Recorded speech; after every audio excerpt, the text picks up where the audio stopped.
So I said this at PDR or at CoDR. Question links are mainly for new team members.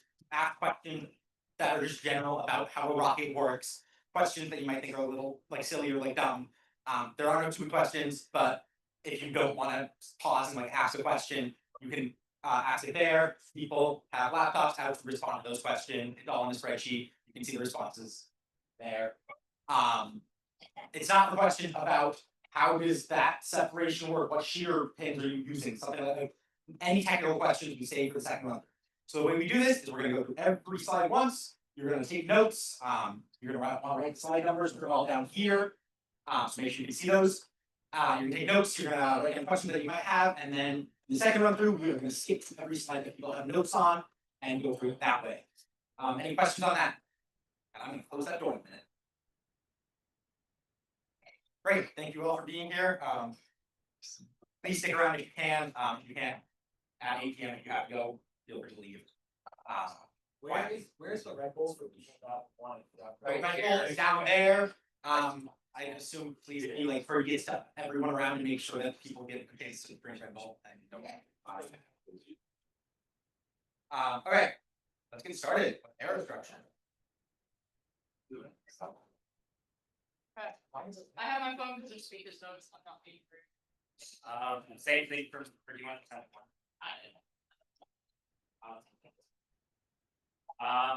So you air directors, I'm Alice. I'm Robbie. I guess we can. I could zoom in. Fast enough with this off. How do we look?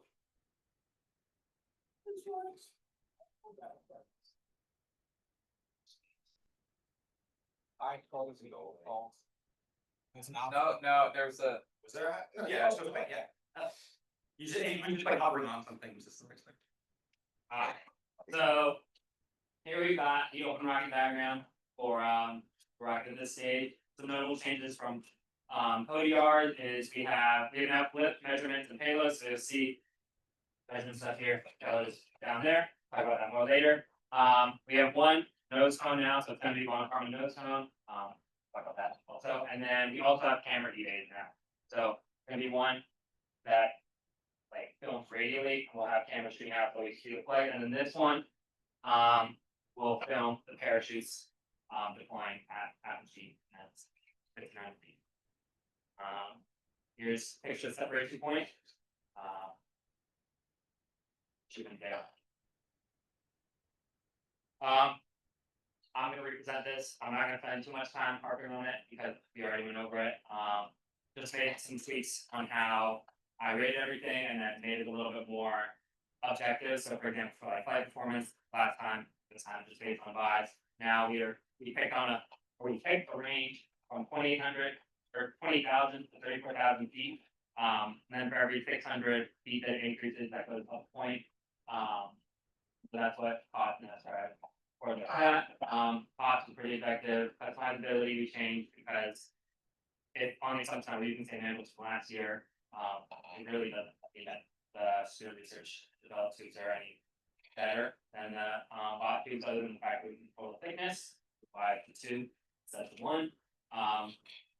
Time, it's not easy to measure time traveling. I'm saying, but yeah, there is as the full trace study. Thing. Here we got preliminary material selection.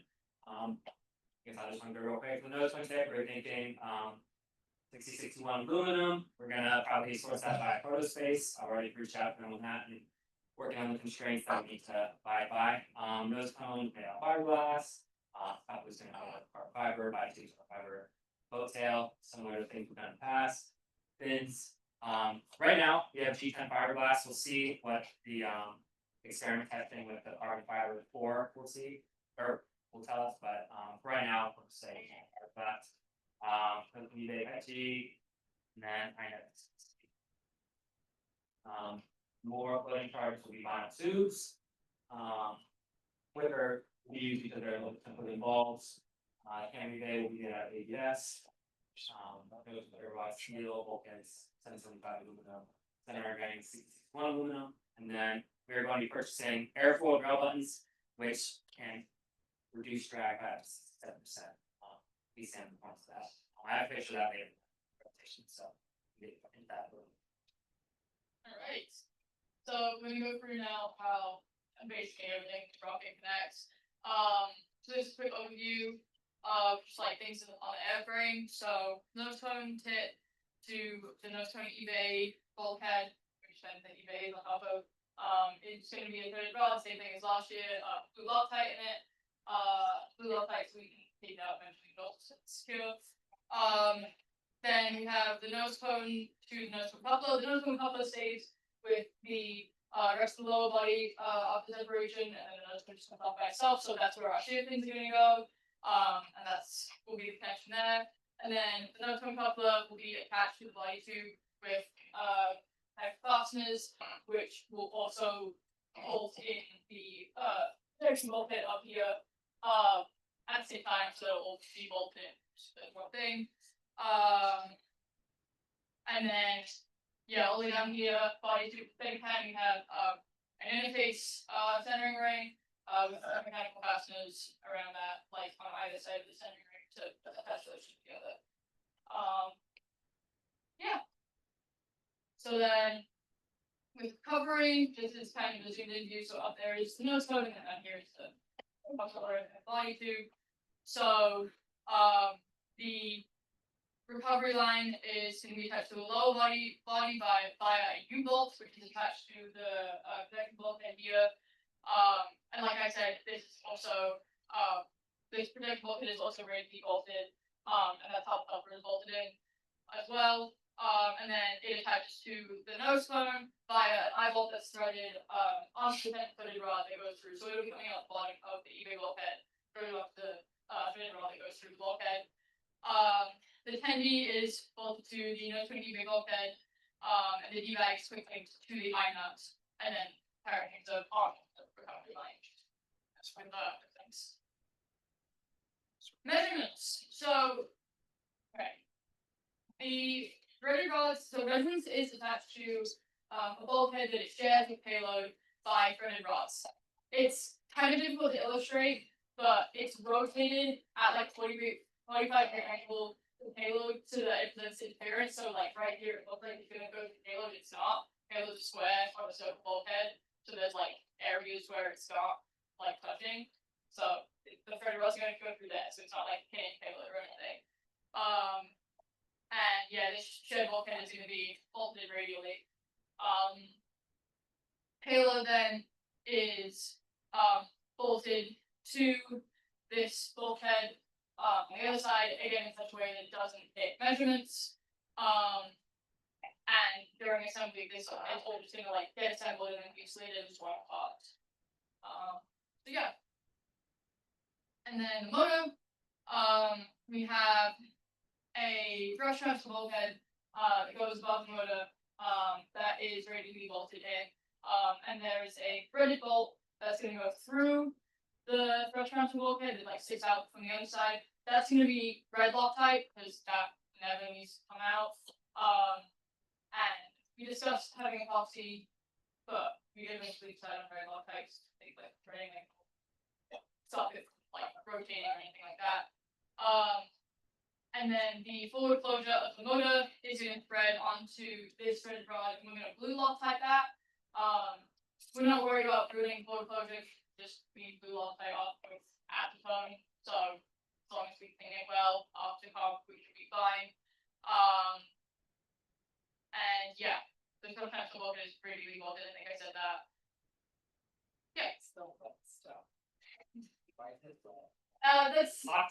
That's Loctite. So it's red, but it's not confusing, guys. I put the red Loctite and put the blue Loctite. It works.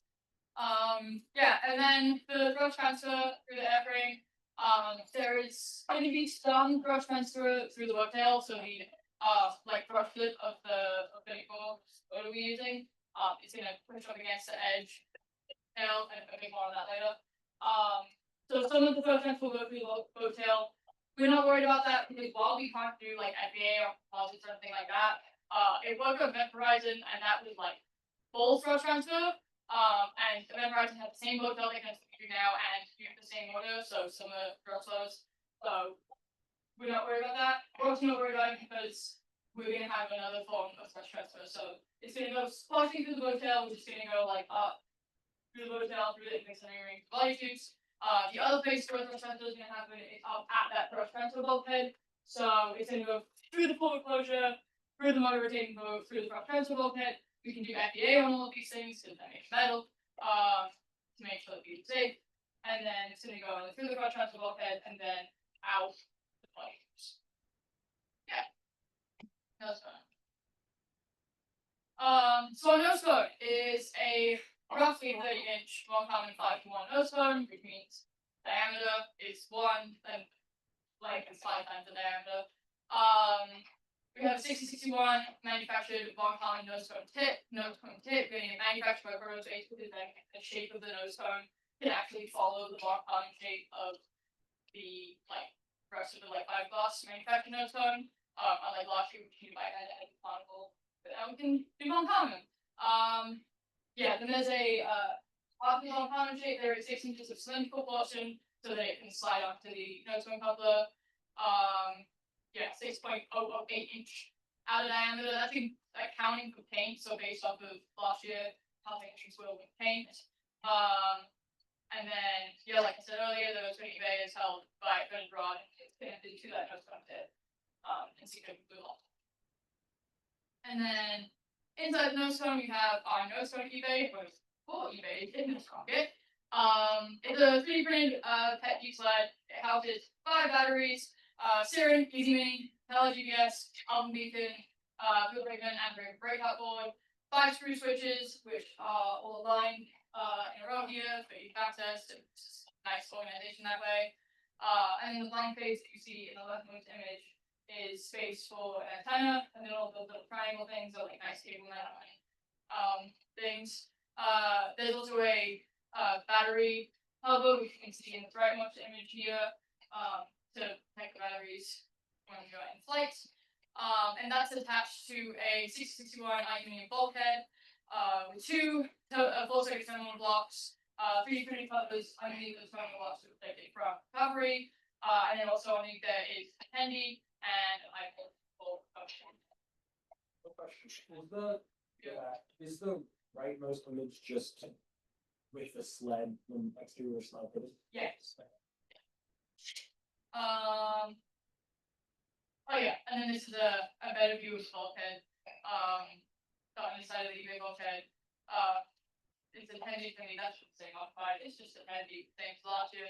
I now rated to 18,000 OBF, and then yeah, EMAX is gonna go through the bulkhead and connect to floating fibers. Speaking of recovery.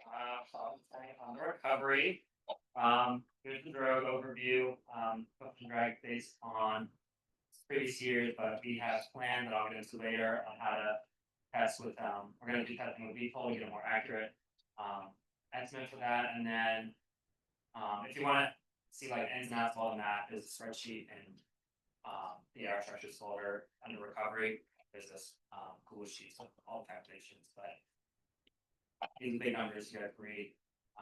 Planning to make it out of ultra low porosity nylon fabric, planning to get out of 11 cord. And here's the main parachute. It's going to be a toroidal parachute, 78-inch parachute. Yeah, same material. This time the lines are going to be Spectrum microline. So, here are the line lengths. These are also in the spreadsheet. The drogue's main is going to be 65 inches. Drogue lower body 105 inches. Main to eBay is going to be 30, and that all comes out to 300 inches. Minimum clearance 18, and then we're using 3/8 inch tubular Kevlar, which Wildman, you buy it Wildman, is listed as 3600 tensile strength. So when you pull this way, we actually just went in on Tuesday, test this out in the Glennon lab, and we found out with the sewn joints that they had a max load of around 3200. So that's what we would be going on for And then here's a little ejection overview, mainly about the filling charges. This is kind of a rough, I mean, it's a rough iron, but it's a rough image of what the filling charge will look like. You'll have the E-matches taking out, and then you'll have final tubes, which is the black parts at the end of the E-matches. And this way it's not a loaded gun because these can be, like when you're integrating the eBay in, you can have these floating charges like actually out instead of right next to your hand. You're doing it so that they go off. You don't have explosion on your hand. Other than that, it's just shear pins are there. You can find shear pins earlier, and then you might be United apogee, breaking shear pins, and then actually, that's just about the position outside of it. So But on the shear pins, are they like radially symmetric or are they like both on the same side?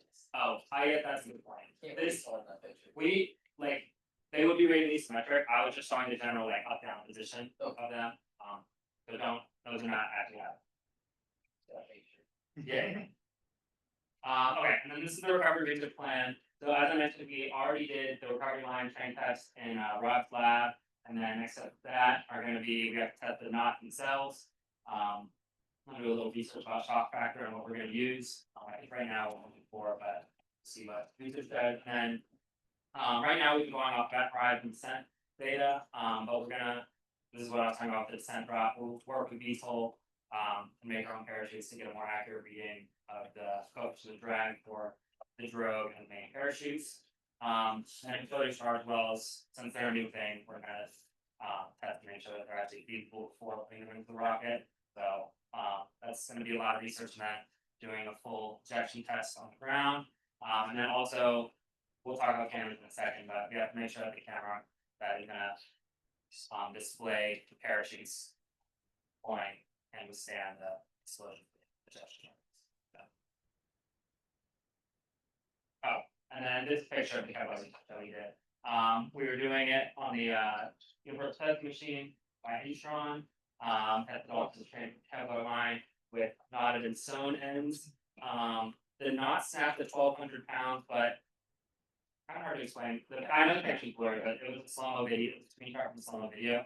So it doesn't get much better. But there was like a little edge on the clamps that was like cutting into the Kevlar line, which we think was contributing to that breakage factor.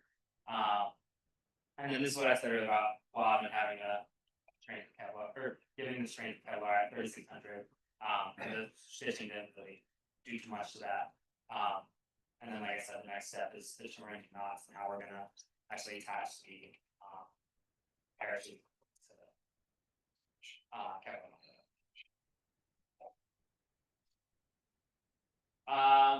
This is our body tube. Gonna house protection bulkhead, measurements, payload, both camera E-bays, third transfer bulkhead and motor. These are pictures of the aerodynamic robot that I was talking about. These can be bought on online, and then they can be farther sanded down to get about 67% less drag according to the website. And then as for how we're gonna like integrate all the centering ring, the bulkhead and stuff, pretty much everything is going to be radially bolted except for 2 lower centering rings, so they never need to come out. So we will epoxy those in. Yeah. Cool. And then next up is the payload and measurement section inside body tube. And so kind of as I said earlier, payload measurements both going to attach to a single bulkhead. Payload is going to be in converted rods, and then measurements is going to be attached to converted rods. Payload is going to be bolted into the bulkhead, and that bulkhead will be ready to be bolted.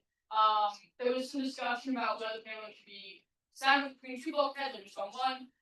But we ran analysis on both shear the payload, and we find which is from bulkhead, and you can see all the factors of safety there. Things like throw strike, like that. So yeah, and then the cameras. So I got that. So we have 2 camera E-bays in this rocket. First one is like mounted onto the protection bulkhead. It's underneath the bolt to the experience there. To watch the rocket separate. The parachutes mount, and then there's a lower camera E-bay. It's kind of like a bit like further down the body tube. To just generally see outwards from the rocket. So the upper camera eBay has an SQ11, so two SQ11 cameras, boost converters, and lithium ion batteries. You can see all the specifics. They're all like reasonable. Great as well. And then here's the design. So like I said, it mounts onto the protection bulkhead. Fully enclosed container with polycarbonate top. And as Alex mentioned, we're gonna do testing with the flat powder sizes to make sure it's not gonna like blow up. That's the sad. And then yeah, ABS outer walls, but it's we find out that's not strong enough, then we can switch to 661. If we need to. And then the lower camera eBay, it has 3 run cam thumbs. Just the like not the run cam thumb 2, run cam 1. They don't sell anymore, we're gonna go on eBay or something. A small fan because it's kind of hot around the motor. Boost converters, batteries, and screw switches to turn on the cameras. Turn on fans. Cameras to a button. But yeah, I'm not gonna read every number. I trust you guys to read numbers. I think about read numbers. Oh my god, yeah. Lessons. It's not a lot. Yeah.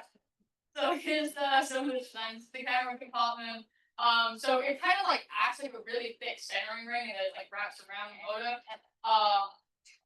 And then there's gonna be like a section of motor tube on the right inside for insulation because again that motor gets so deep. We need to confirm that we don't need active cooling for this, so we're gonna do some experiments to confirm that.